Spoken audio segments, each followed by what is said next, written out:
In today's session, we are going to continue the discussion on the optical fibers. In the previous session, let me just quickly recall what all we have covered.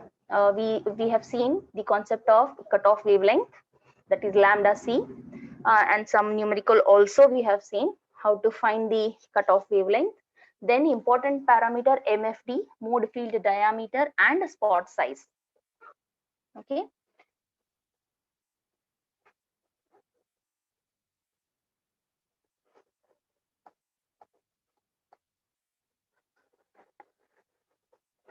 MFD is a measure of the field, okay, and the spot size is the measure of the location of the maximum field. And MFD generally we consider the Gaussian distribution of the field.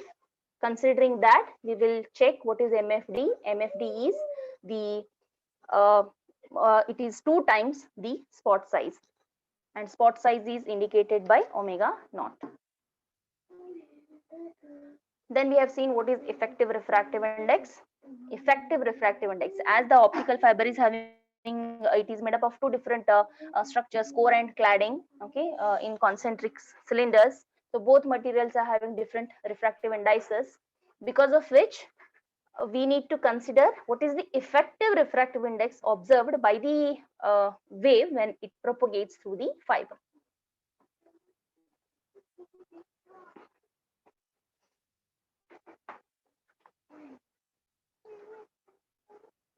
So in today's session, these were the previous highlights, what we consider, what we have covered. In today's session, we are going to see about the fiber materials. Okay, you know already about the optical fibers. Generally, they'll be transparent. You might have seen some optical fibers which you use for showcase. Okay, in your household, just for showpieces. You might have seen they are made up of some transparent material. So generally you have that concept, okay, transparent material it is made up of. That's why we go for light reflections, total internal reflection concepts. So a few important points we need to, we need to focus on before we finalize or before we opt for any optical fiber material. Some basic parameters are, some requirements are, very first thing, it should be it must be possible to make long, thin and flexible fibers from that material. Whichever material you choose to prepare, to fabricate the optical fiber, it should be it should be possible to make a long fiber. It should be flexible enough, okay, because there will be many bends, right? So, and also, as well as it should be as thin as possible. So all these three requirements should be met. Then whatever material you choose, it should be transparent, obviously, right? Because we should go for the light wave propagation inside it, because of that. Then the third requirement is the physical compatible materials which have slightly different refractive indices. Definitely we have two materials, that is core and cladding, both are having different refractive indices. So you should be able to you should choose such a material to fabricate the fiber which should fulfill this requirement from that single material. Maybe by using some dopant or something, you should be able to make two different materials out of it with the different refractive indices. Then to obtain a very larger bandwidth, which itself is our requirement nowadays, okay, high demand is higher bandwidth. So fibers with low diameter should be fabricated. The diameter should be very small, a hair-like structure. So these are some of the requirements before you choose any optical fiber material. And most commonly, most popularly used fiber materials are, one is glass, as you all know, and the other one is plastic, or even you call it polymer. Fine. And out of these, glass and plastic, if it is short distance communication, hall indicates distance. For short distance communication, you go for plastic fibers, okay, maybe due to some attenuation losses. But for long distance communications, you prefer glass fibers. Now coming to, again, let us see what is this glass fiber, okay, how many types are there, and similarly we will see what are the two different types of plastic fibers. Now coming to the glass fibers. Glass fiber, the glass is made, you know how a glass is made, your preparation of a glass, okay, and the glass is made from the sand, okay, some specific sand, yeah, which is abundantly available in nature.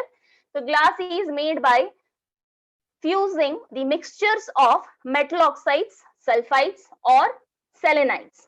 So some combination with some compositions, percentages, if you add all these together and if a process is followed, a glass is made. And the resulting material, what glass you get, it is a randomly, it is having a structure in which whatever the molecules are there inside the structure, they are very randomly placed, okay. A definite structure nahi rahega. Whatever glass you prepare by um, different composition, different mixtures of these oxides, sulfides, and selenites, whatever material is resultant, it will not be having a proper connected molecular network. Okay, well defined structure nahi rahega uska. Hence, glasses, they do not have well defined melting points. Because of this, glasses will not be having proper melting points. So what happens whenever a glass is heated up from room temperature? Of course, you start heating the glass. I'm talking about after the glass is prepared. Okay, this first point indicates when you prepare the glass, that is made from what? Sand, and mixing some oxides and sulfides and selenites. When you prepare the glass, that structure what you prepare, it will not be having, proper connected molecular structure. Network will not be there, a well defined structure will not be there. So when, because of this, it will not be having a well defined melting point. When glass is heated up from the room temperature, what happens? It remains hard itself, okay, solid, up to certain degree Celsius temperature. Okay, up to certain temperature, it won't change. It remains as it is in solidified form. As the temperature increases further, then what happens? The glass gradually, it begins to soften. Okay, वो soft होना शुरू हो जाता है. Okay, it starts melting, and at a very high temperature, okay, the specific temperature probably some 1000 degrees, it becomes a viscous liquid. It becomes a viscous liquid. So what is viscous? You know, even oil will be having some viscosity, right? It will be sticky. So viscous, it becomes a viscous liquid. So the melting temperature of the glass, this is one definition I have written in bracket. The melting temperature of the glass, okay, an extended temperature range. That because room temperature mein kuch nahi hoga, it will behave normal. When you start increasing the temperature, it will be hard enough. Then after reaching certain temperature, it will start to melt and it soft hona shuru hoga. And after at a very high temperature, it becomes a viscous liquid. So an extended temperature range, extended, okay, that is important word. Extended temperature range in which the glass becomes fluid, that we call it melting temperature of the glass. Okay, this is one industrial term used. Now, the category of the glass from which the fibers are made, they generally consist of the oxide glasses. Generally, oxide glasses do exist, like SiO2. It's a more popular category of glasses, that is SiO2. Even you call it silica, right? Silicon dioxide, which has a refractive index. It has got a refractive index 1.458 at 850 nanometer. This is indicating your wavelength, and at the refractive index, the range is given 1.458 to 1.444 at 1550 nanometer range. So the range of refractive index for this oxide glass is given to you. To produce two similar materials, because we want core and cladding, right? Same material is being used. From the same material, by changing some composition, we will go for core and cladding. So to produce two similar materials from one single basic substance, which have got slightly two different refractive indices for core and cladding. So what are the different materials that are practically being used are fluorine or different oxides. Those oxides, we call them dopants. because by adding these dopants only composition change hoga and refractive index bhi change hoga. And what are the different dopants used? I don't know how you use this word. Let me just symbolically tell, because they are oxides. Okay, B2O3, GeO2, and P2O5. So these three are added, for the silica, for the sand, so that we get two different materials of two different refractive indices. You can see here there is a graph. This is a graph showing the variation. If this is the range of the refractive index, right?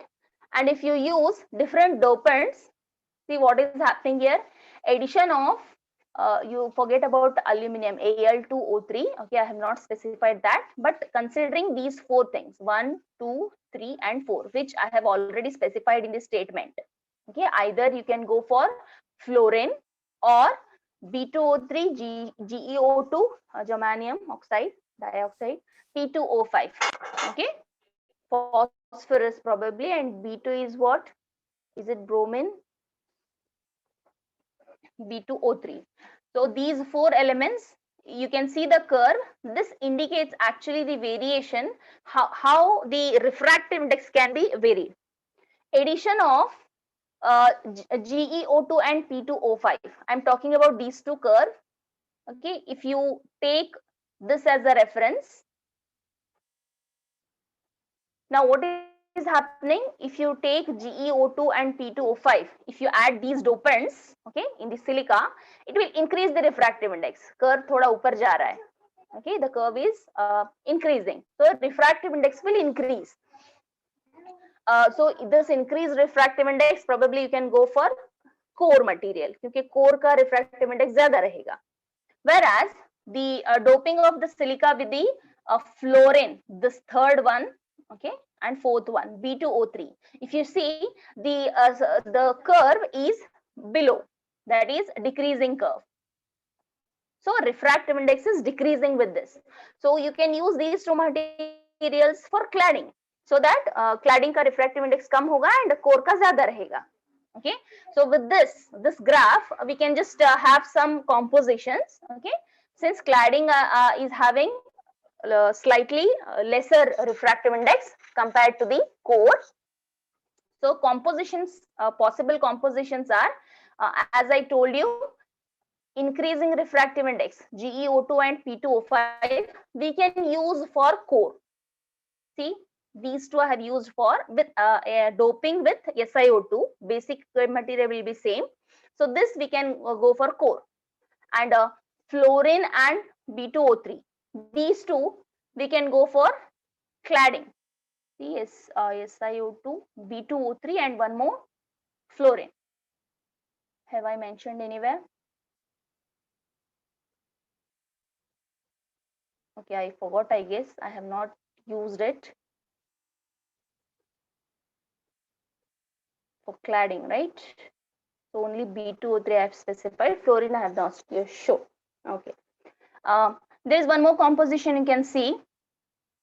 Mixture of two different dopants along with the SiO2 basic. Even that can be used, or in its purest form, that itself can act as a core. However, if you make sure that when you are using SiO2, you add such a dopant so that cladding ka refractive index kam ho jayega. Okay, these are some possible compositions. Fluorine I have excluded, I forgot. The principal raw material used for this glass fiber, okay, it is what? The silica itself, right? It is high purity sand, in silica or high purity sand. So glass composed of this pure silica, we call it silica glass or fused glass or vitreous glass, silica. Okay, these are the synonyms used.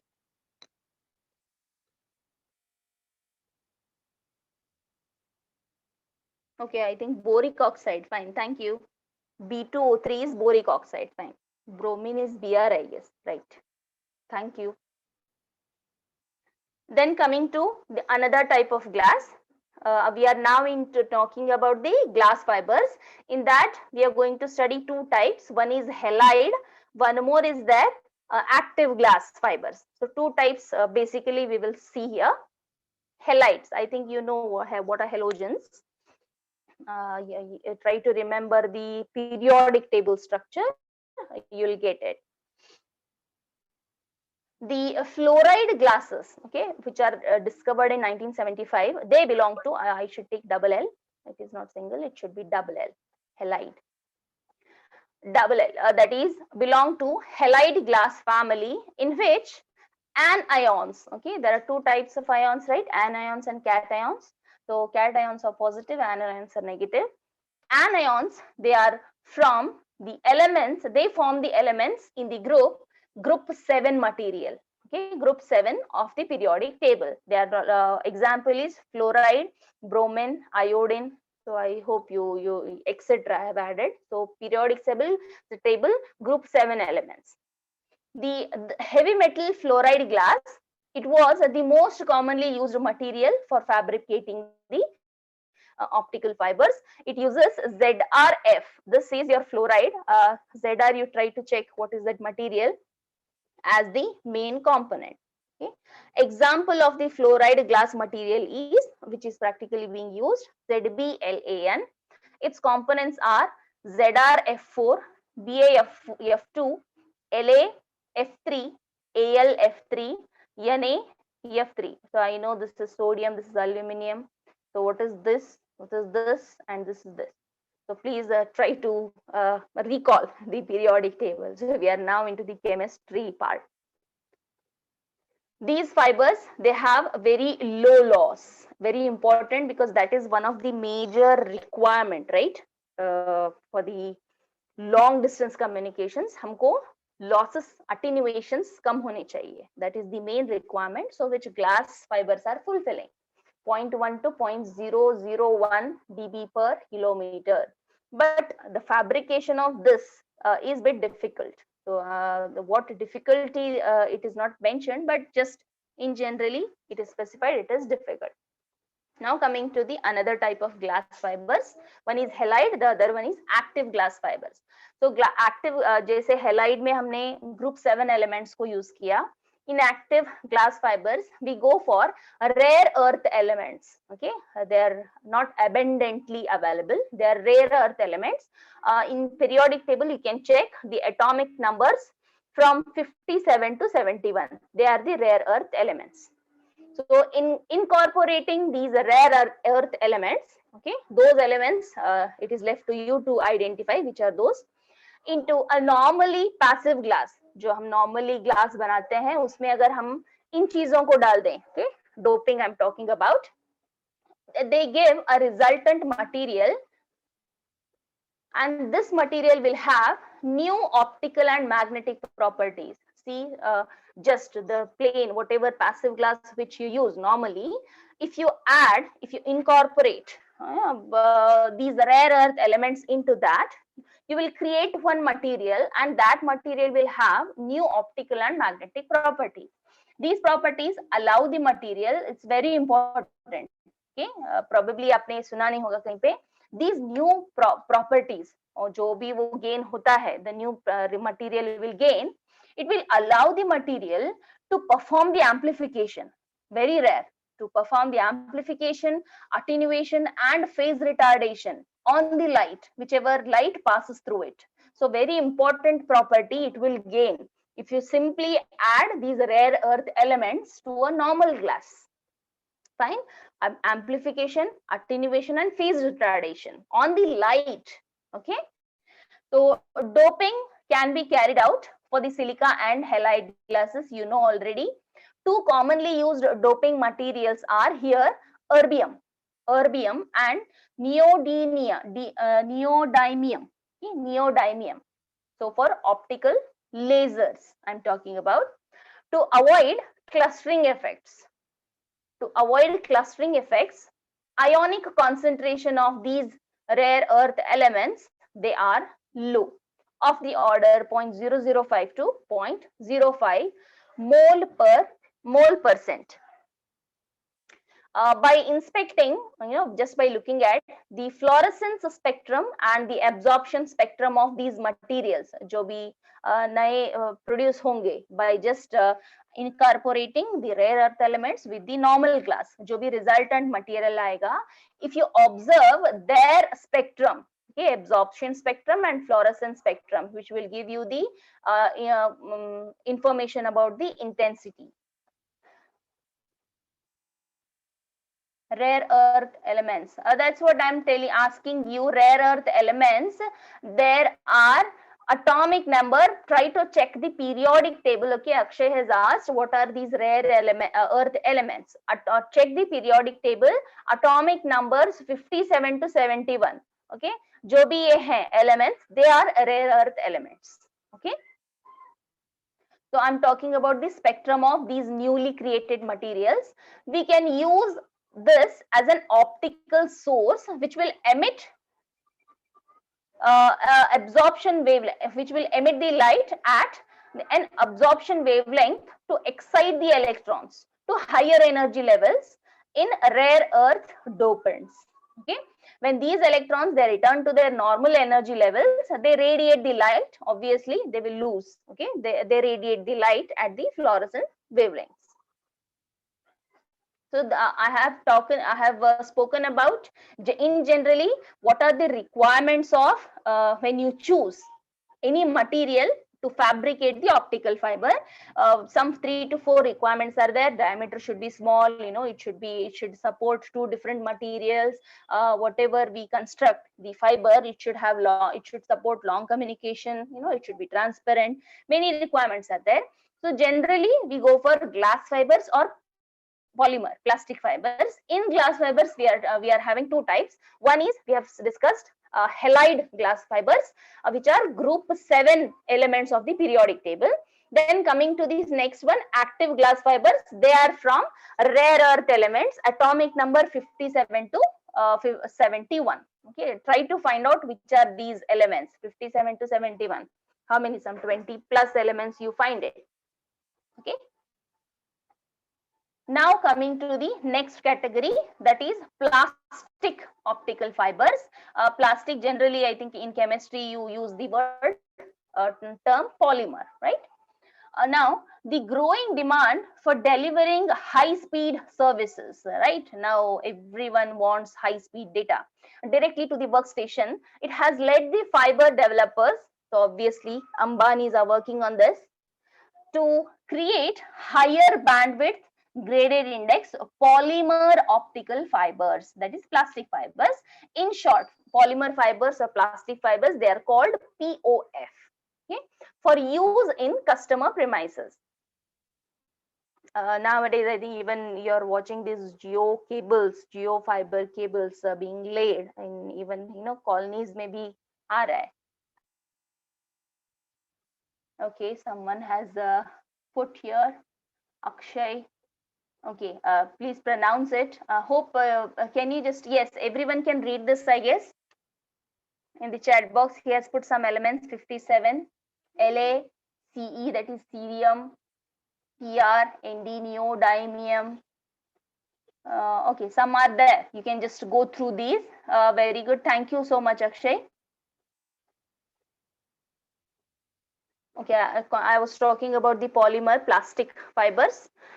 Because of the higher bandwidth demand from the customers, so developers are thinking towards this development, and the plastic optical fibers are now in demand, right? So the core of these fibers, it is made of, yeah, I'm talking about the core. Core is made of 2 materials are there. One is polymethyl methacrylate. This is one material. Polymethyl methacrylate. Methacrylate. In general, you write it PMMA. In short, you write it like this. Or one more. The core is made of either PMMA or perfluorinated polymer. That is perfluorinated polymer, that is POF, plastic optical fiber. plastic optical fiber. So these are the two main materials used in plastic optical fibers. One is PMMA, one is PF. PMMA stands for polymethyl methacrylate, that is POF, plastic optical fiber, or perfluorinated polymer optical fiber. Okay, these two are referred to as in I have written here PMMA POF and PF POF respectively. They exhibit greater optical signal attenuation. Because of this only they are no doubt. Okay, let me complete this, then I will tell you. They exhibit greater optical signal attenuation. Obviously, we want, this is one of the major requirements, than the glass fiber. If you compare it with the glass, they exhibit more attenuation and they are tough and durable. That's important. So why we when we go for applications, in the first slide I have shown you,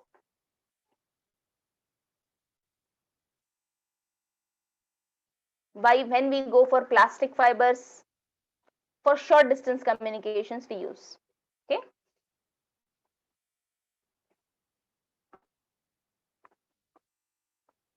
So they exhibit greater optical signal attenuation. This is an important property of the polymer fibers, than the glass fiber, and they are tough and durable. For examples, since the modulus of these polymer optical fibers which we create, what do you mean by modulus? Probably you have studied in physics, in laws, modulus of elasticity, right? When you stretch, when you bend, it will regain its shape. So the modulus of these polymers, it is nearly about 2 orders of the magnitude lower. So generally, okay, 2 orders they have specifically mentioned, but think that जो भी ये plastic polymer, the plastic fibers हैं, they are having their modulus value lesser compared to the silicon, that is the glass fiber, silica glass. Okay, even 1 mm diameter hair-like structure, that small fiber, graded index POF, it is sufficiently flexible to be installed in conventional fiber cable routes. So you see, just so small. Try to imagine. But the core diameter of polymer fibers, they are a bit larger. Because of this only, probably they are used for short distance communications. Even though they offer less attenuation than the glass fibers, but their diameters are more, 10 to 20 times larger than the silicon fibers, which allows the relaxation of, okay, जब diameter ज़्यादा हो जाएगा, what is the advantage? The main advantage is जो attenuations होंगे and जो coupling का problem होगा, because when your diameter is very small, when you go for connections and joints, so those losses you have to consider, and those losses are considerable. So but here in case of polymer optical fibers, you can have, you cannot you have that degree of freedom of choosing, there is a relaxation of attenuator tolerances. Okay, relaxation of this attenuation tolerances without compromising on the coupling efficiencies. So even that is the case, but however, remember that plastic polymer optical fibers, they are used for short distance communication, not for long. For long we go for glass fibers. I have talked about two materials which are materials used for polymer optical fibers. One is PMMA and one is PF. What is PMMA? Let me recall, polymethyl methacrylate, and one is perfluorinated polymer. So some characteristics I have listed here. What is the core diameter? Comparative study. What is the cladding diameter? What is the numerical aperture? What is the attenuation range? And what is the bandwidth? If you see between these two, I'm not comparing glass and polymer. Remember, I'm comparing the characteristic wise the same plastic fiber itself, two different materials. Core 0.44 mm, but however here it is 0.125 to 0.3, very small. Cladding diameter 1 mm, it is 0.25 to 0.6, small again. Numerical aperture 0.25, here it is 0.2 approximately. Attenuation you can see 150 dB per kilometer at some wavelengths, but here it is less than 40 dB. So I think this is preferable more. Bandwidth 2.5 gigabits per second over 200 meter, it is 2.5, it is same. But however, if you see the different other parameters, this looks more efficient. Okay, there is one question, comparison between glass and polymer fibers. So most probably either as a short note, fiber materials, or the comparison may be asked. Fine. It's a very small theoretical concept. Just you need to list in terms of points. You should write what are the optical fiber requirements for the materials. Then two types, glass and plastic. In glass we have halides and active glass, and in case of plastic you have two types, PMMA and PF. In the next class, probably the module 1 will try to complete it. We will be going for the another category of fibers, the plastic, sorry, the title I forgot. Let me quickly recall here the last topic of your first module. Photonic crystal fibers. Okay, there is a structural difference in this fiber with your normally used fiber. Here you'll be having, in a core material jo hoga aapka, core cladding, the structure, in the structure you'll be having holes. You create holes, airy holes you create inside. What are the benefits of those airy holes in the structure, we will see. Okay,